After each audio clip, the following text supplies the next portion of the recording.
오늘 하나님 말씀의 제목은요, 교회의 본질이라고 하는 하나님 말씀으로 선포되려고 합니다.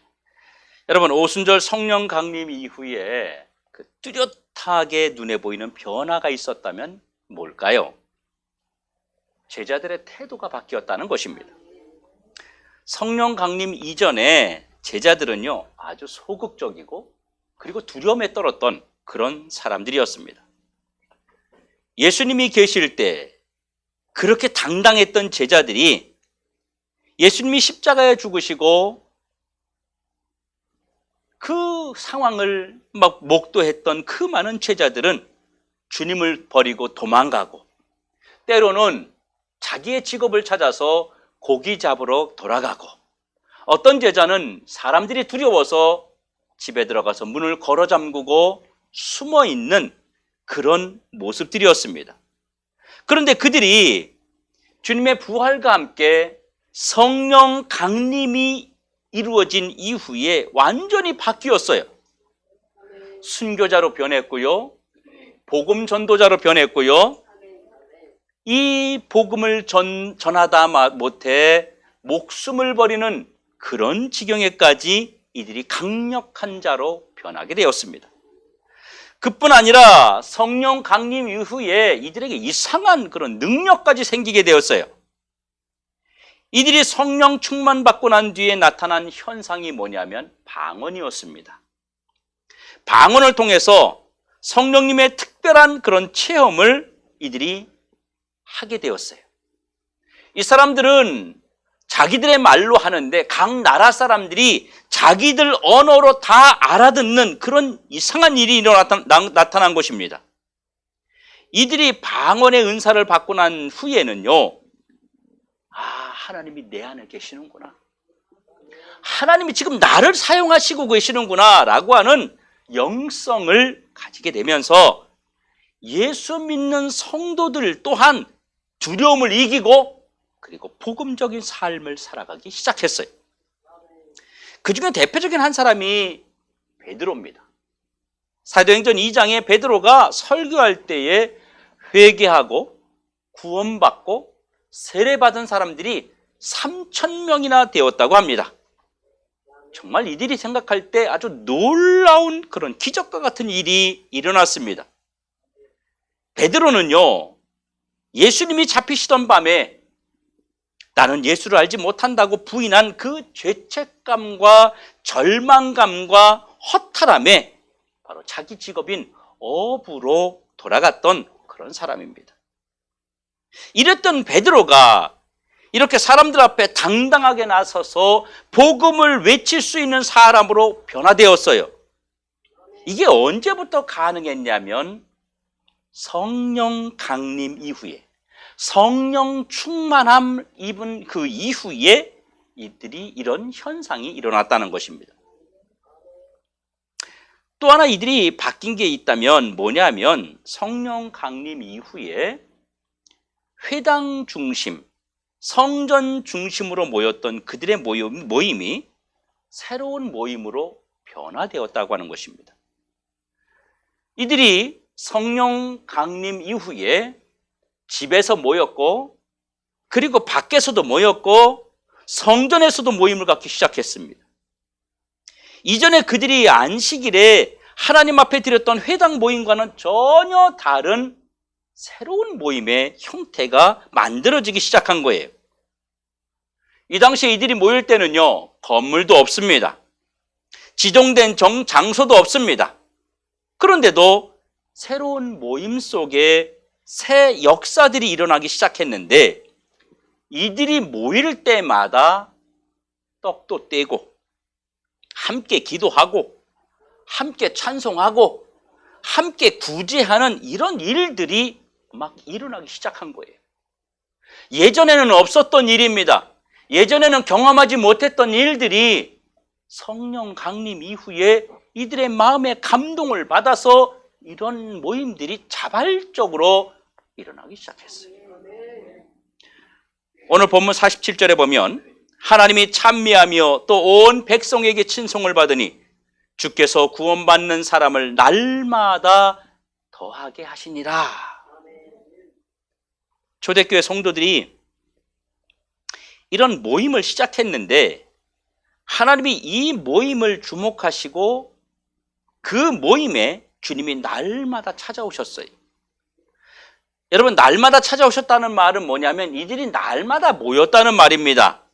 이들이 날마다 모였기 때문에 하나님이 이들의 모임 속에 날마다 찾아오셔서 은혜를 더하신 거예요. 여러분, 하나님이 찾아오셨다는 얘기는 뭐예요? 은혜를 주시는 거예요. 하나님이 찾아오셨는데 맹숭맹숭 아무 느낌도 없고 아무 감동도 없고 아무 변화도 없고, 여러분, 이럴 수가 없는 거예요. 존재하지 않는 겁니다. 주님이 찾아오셨기 때문에 이들이 모인 그 모임에 하나님이 은혜를 더해 주셨다는 거예요. 그러니까 시간이 가면 갈수록 하나님이 그들에게 더 많은 은혜를 주신 거예요.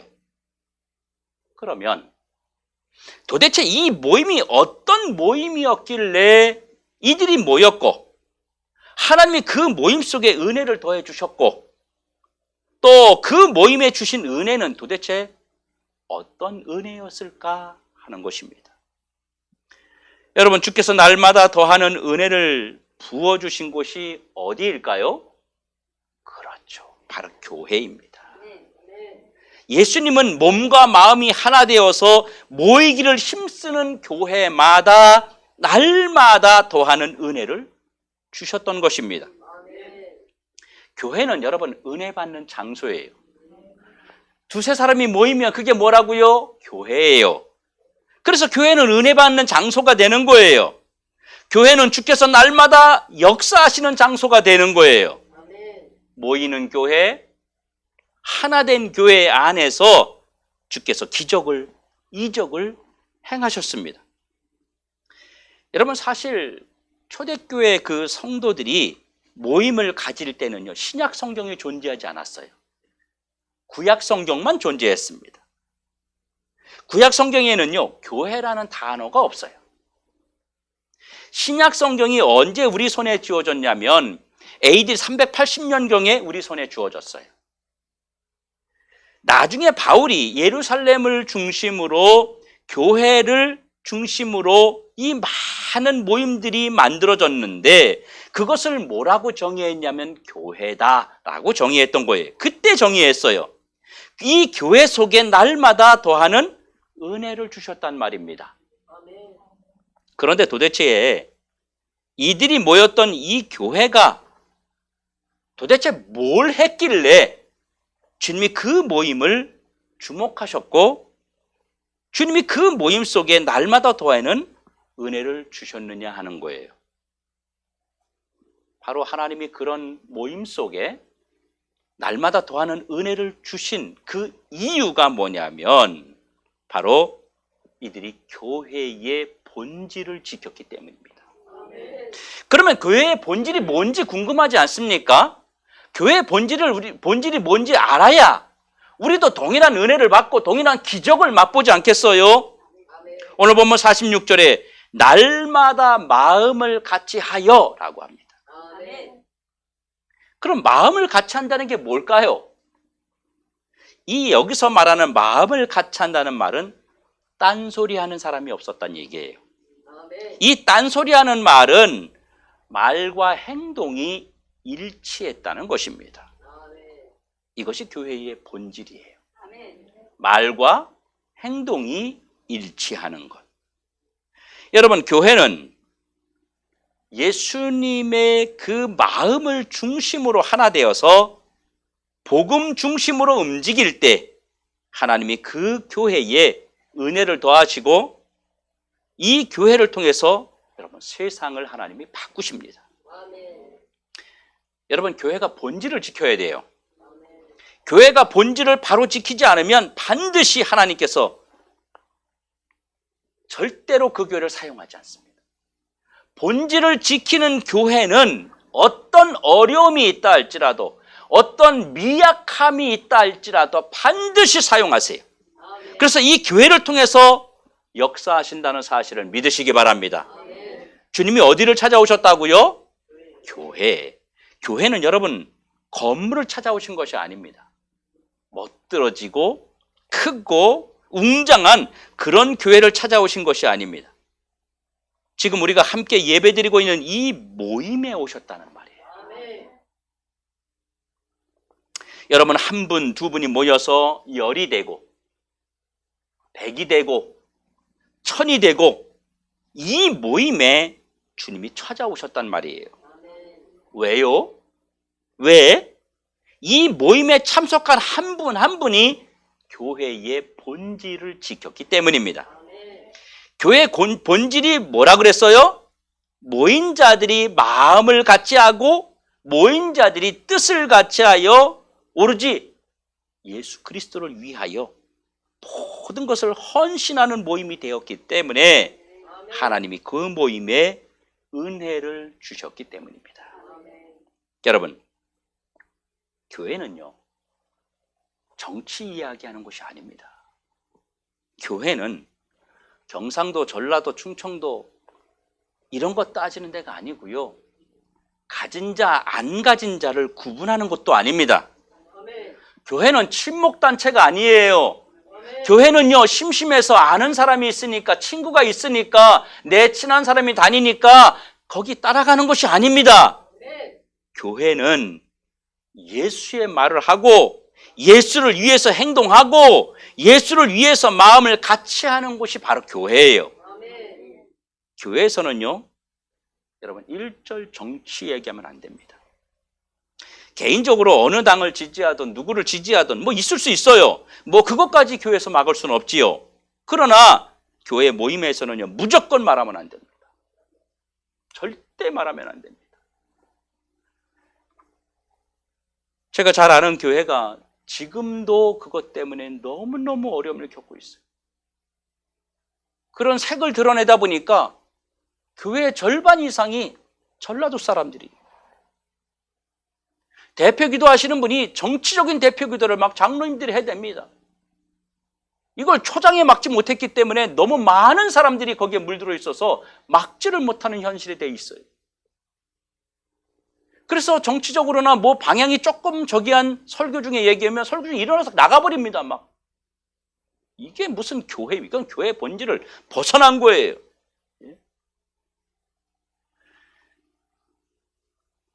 교회는 마음을 하나 되지 못하게 만드는 요소들을요, 빨리빨리 찾아내서 제거해야 돼요. 그런데요, 세상 사람들은요, 이런 걸 가지고 끼리끼리 만들어요.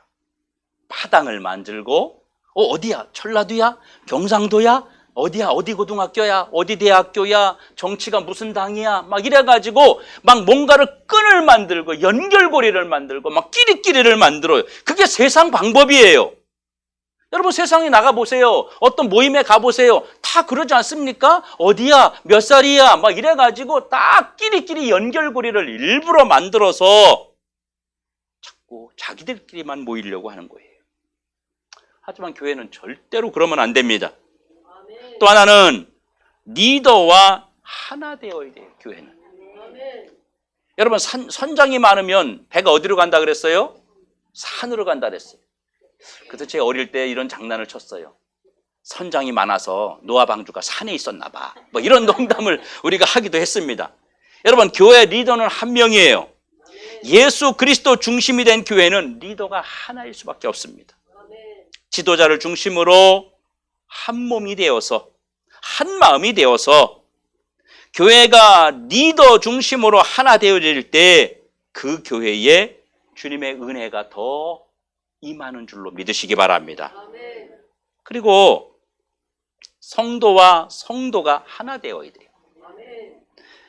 우리 안에는요, 예수의 마음을 품고, 그리고 한 손에는 리더, 그리고 또 한 손에는 성도, 이렇게 손을 맞잡을 때 하나님은 그 교회 속에 주님의 은혜를 부어주고 싶어 하시며, 그 은혜 속에는 하나님의 놀라운 일들이 지속된다고 하는 것 사실을 믿으시기 바랍니다. 여러분, 하나님이 초대교회에 날마다 은혜를 더해 주셨다는 것은요, 그 교회가 은혜 받을 만한 그런 조건이 있었기 때문이에요. 하나님은요, 조건이 되지 않는데 그냥 찾아와서 막 주지 않으세요. 받을 만한 자격이 될 때, 받을 만한 조건이 될 때, 받을 만한 환경이 되었을 때 하나님은 주시는 거예요. 은혜 받을 만한 그릇이 되었기 때문에 하나님이 은혜를 주셔야 될 이유가 있기 때문에 은혜를 주시지 않았겠냐는 것이죠. 이들이 마음을 같이 해서 4가지의 본질을 지켰습니다. 첫째는요, 교회의 본질은 예배하는 곳입니다. 여러분, 교회는요, 예배를 제외하고서는 있을 수가 없습니다. 우리 모일 때마다 예배 드리잖아요. 여러분, 우리가 물론 이제 금요일에 우리가 특별한 경우에는 우리 기도만 하거나 이렇게 하기도 하지만 새벽 기도에 다 설교 있고 예배 있죠. 주일도 마찬가지죠. 주일 오후도 마찬가지죠. 수요일도 마찬가지요. 모든 모임 모일 때, 구역 모임, 가정 모임 할 때 다 뭐예요? 다 예배를 드려요. 그래서 교회의 본질은요, 2-3사람이 모여서도 뭐예요? 예배 드리잖아요. 교회의 본질이 예배입니다. 두 번째 교회의 본질은요, 교육하는 곳입니다. 여러분, 교회는요, 가르쳐 제자 삼는 일을 해야 돼요. 여러분들이 열심히 교회 나오지만 하나님 말씀을 체계적으로 공부하셔야 돼요. 하나님 말씀을 모르고 하나님 말씀이 여러분 안에 체계적으로 담겨져 있지 않으면 신앙이 절대로 성장하지 않습니다. 절대 성장하지 않아요. 여러분들은 교회에 와서 예배만 드리고 가는 것이 아니라 하나님의 말씀을 바로 듣고 하나님 말씀을 바로 교육받아서 하나님의 사람으로 온전하게 세워지는 것이 바로 교회의 본질입니다. 성경이 우리를 온전하게 만들어요. 여러분, 하나님 말씀이 우리를 온전하게 만듭니다. 이 말씀이 여러분들을 일으켜 세울 때 바로 교회다운 교회가 되고 성도다운 성도가 되어서 하나님의 은혜가 임하는 줄로 믿으시기 바랍니다. 여러분, 교회의 본질은, 세 번째 교회의 본질이 뭐냐면 복음 전파하는 곳입니다. 어느 날 시흥 시립 합창단에서, 제가 잘 아는 분인데 저를 찾아왔어요. 목사님, 본인들이 데리고 있는 합창 단원들을 계속 여기에서 연습을 좀 하고 싶대요. 그러면서 이것저것 저한테 제시를 했습니다. 사용료도 주고 이것도 지원하고, 그 시에서 지원받아 하는 단체거든요. 제가 뭐라 그랬겠어요? 안 된다 그랬습니다. 주중에 빈 시간들이 있는데 그 시간 빌려주고 교회도 좀 어떤 그 사용료도 받고 이것저것 좀 지원도 받고 좋을 수 있습니다. 그런데 교회는 복음 전하는 곳이지 영리 목적으로 움직이는 곳이 아닐 뿐만 아니라 영리 목적으로 하는 사람들에게 빌려주는 것도 안 되는 것입니다. 교회는 예수 그리스도의 십자가를 전하는 것이 바로 교회인 줄로 믿으시기 바랍니다. 하나님이 교회에 은혜를 베푸실 때가 언제냐? 우리가 복음 전할 때, 예수 전할 때, 예수의 십자가의 부활을 전할 때 아버지가 날마다 새로운 은혜를 우리에게 입혀주시는 줄로 믿으시기 바랍니다. 네 번째 교회의 본질이 뭐냐면 교제하는 곳입니다. 여러분이 성도 간에 교제하지 않으면요, 신앙 성장하지 않습니다. 하나님이 직접 하늘에서 여러분에게 찾아오셔가지고 위로하시거나 말씀을 주거나 깨달음을 주는 것이 아닙니다. 하나님의 위로와 격려는 강단에서 쏟아지는 말씀을 통해서 하나님과 교제할 때에 우리를 위로하시고 우리의 앞길을 알려주십니다. 또 하나는 바로 여러분 옆에 있는 성도들과 신앙의 동역자들과 함께 교제할 때 그들을 통해서 하나님이 격려하시고 위로하신다는 사실입니다. 집사님 힘내세요. 집사님 그런 어려움이 있군요. 제가 기도하겠습니다. 제가 함께 하겠습니다. 여러분, 이런 교제가, 이런 소통이 하나님의 은혜의 통로가 되는 줄로 믿으시기 바랍니다. 성도 여러분, 내가 예배만 드리고 어떤 소통이나 어떤 교제를 하지 않는다고 하는 것은 내가 독방에 갇혀 있는 것과 같습니다. 왜 이렇게 고립된 생활을, 왜 이렇게 고립된 갇혀있는 신앙생활을 하려고들 할까요, 성도들이? 여러분, 성도 간에 교제하지 않는 것은요, 여러분 스스로 하나님이 여러분을 찾아오시는 모든 통로를 막고 있는 겁니다. 하나님이 여러분을 찾아오시는 축복의 통로를 막고 있는 거예요. 초대교회가 예배드리고, 그리고 말씀을 가르치고, 복음 전하고, 그리고 커뮤니케이션을 하고 이랬더니 그 교회가 하나님 앞에 은혜를 매일매일 받을 수 있었다, 그 말이에요. 이 네 가지는요, 독립적으로 존재하지 않습니다. 이 네 가지는요, 함께 유기적 관계를 맺고 있어요. 예배와 교육과 복음 전파와 교제, 이 네 바퀴가 같이 어우러져서 돌아가야 되는 거예요. 어느 것 하나만 강조되어서는 안 되는 거고요. 이 네 가지가 조화를 이루고 이 네 가지가 바르게 섞여 돌아갈 때 하나님이 은혜를 주시는 겁니다. 이 네 가지 중에 한 가지만 잘하려고 노력하는 그런 교회들이 사실 많이 있습니다. 마치 그것이 교회의 특색인 것처럼, 마치 그것이 그 교회의 어떤 색깔인 것처럼 그렇게 드러내려고 하는 그런 교회들이 많아요. 우리 교회는 뭐 교육을 잘한다, 우리 교회는 교제를 잘한다, 이러면 안 되는 겁니다. 균형 있는 식사를 하듯이 균형 있는 교회가 되고 건강한 교회가 되려면 네 가지를 골고루 이루어져야 한다는 것입니다. 균형 있는 식사를 하듯이 마찬가지로 우리 모두가 그렇게 균형 있는 신앙생활을 해야 그곳에 하나님이 은혜를 부어주시는 것입니다. 여러분 꼭 기억하시기 바랍니다. 교제 없는 교회는 소통이 안 되는 교회예요. 하나님의 은혜가 막힌 교회입니다. 그러면 이 예루살렘 교회의 날마다 더하는 은혜는 도대체 무슨 은혜였을까요?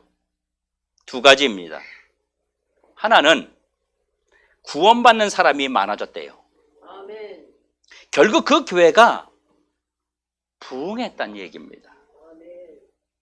교회가 부흥하는 것은요, 하나님과 교회 사명이 올바로 지켜질 때 그 교회가 부흥하는 거예요.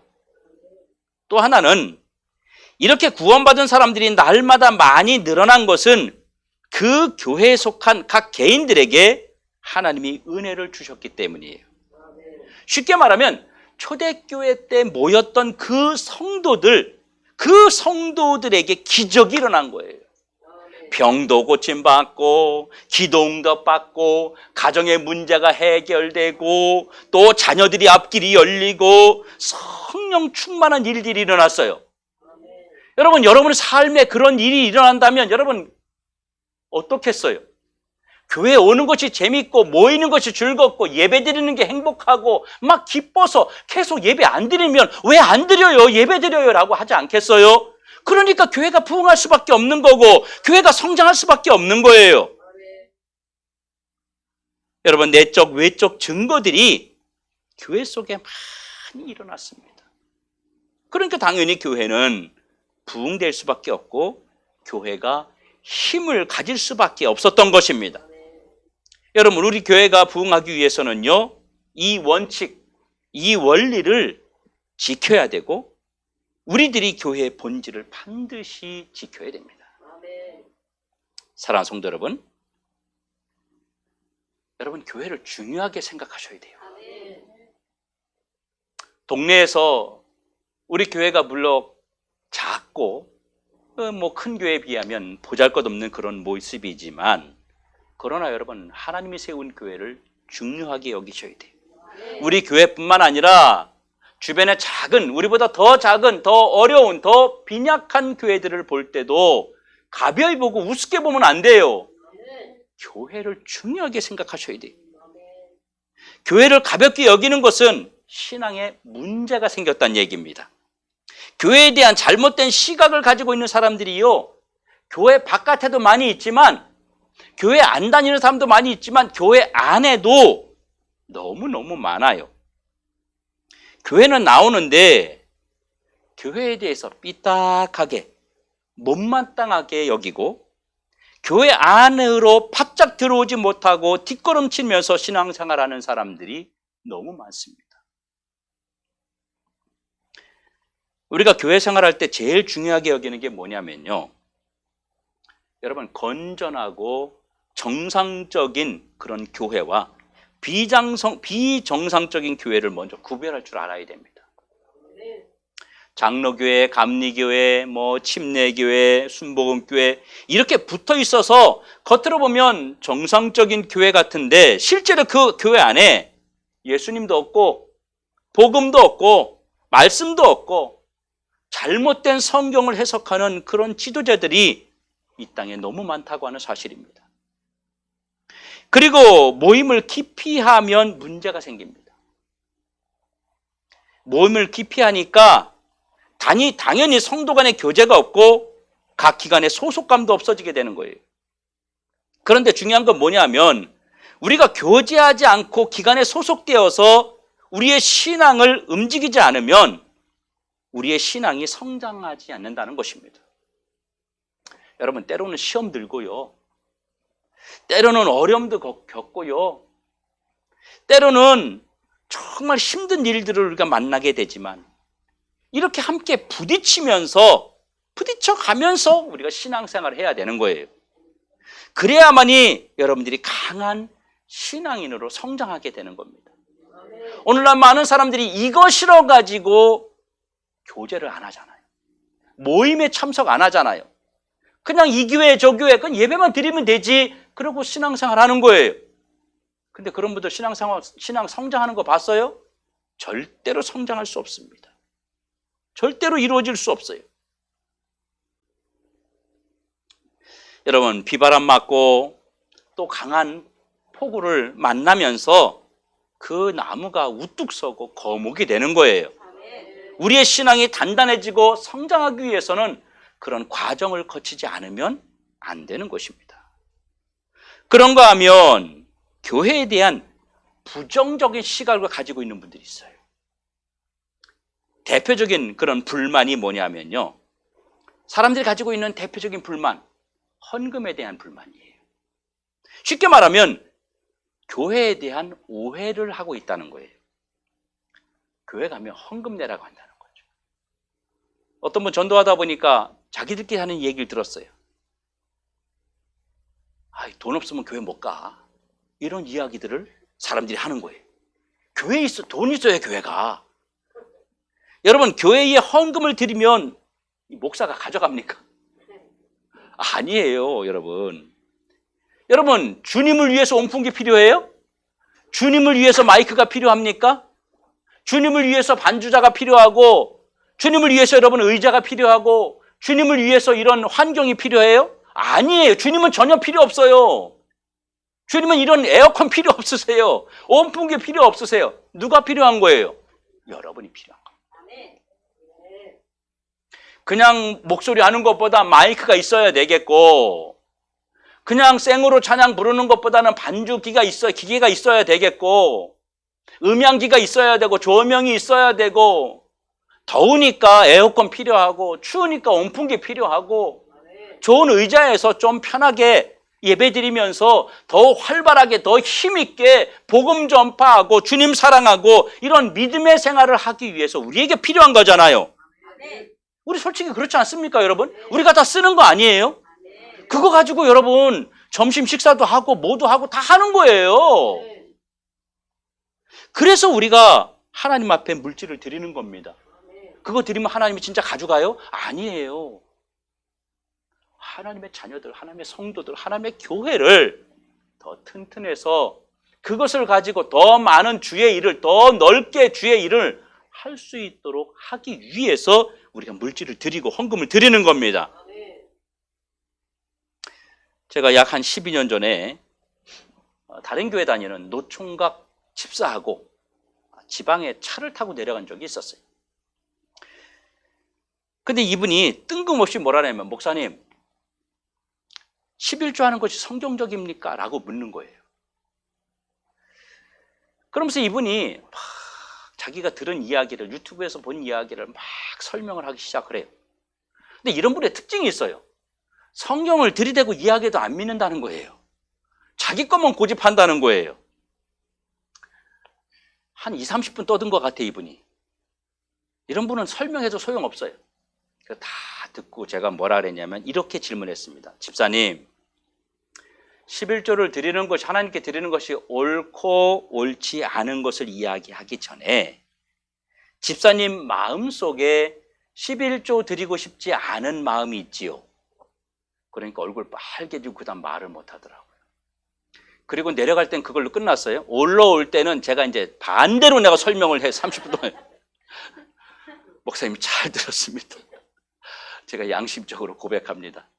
제 마음에 어떻게 하면 안 드릴 수 있을까 방법을 찾았습니다. 그렇게 그분이 고백을 했어요. 여러분, 마땅하게 드려야 되는데 내가 드리지 못하는 것에 대해서 우리가 불평하면 안 된다는 거예요. 그리고 드릴 수 있는 신앙으로 성장하도록 여러분 노력하셔야 됩니다. 마치 그것이 교회의 전부인 것처럼 이야기하는 것은 내 시각으로 교회를 말하고 보는 그런 비뚤어진 모양이라는 것입니다. 여러분, 다른 문제들도 마찬가지입니다. 교회의 어떤 부분이 내 마음에 안 들기 때문에 다른 사람들에게 그 안 좋게 보이는 것들을 이야기해서 동조를 받으려고 하면 안 된다고 하는 거예요. 여러분, 교회에는요 여러 부류의 사람이 있습니다. 어떤 분은 직분자들 때문에 상처를 받아서 시험 들어서 교회 안 가겠다는 분이 있습니다.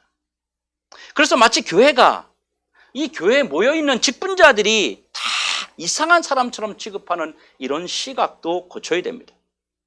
물론 교회 안에 덕스럽지 않은 직분자들 없지 않아 있습니다. 그것까지 부정하지는 않습니다. 있어요.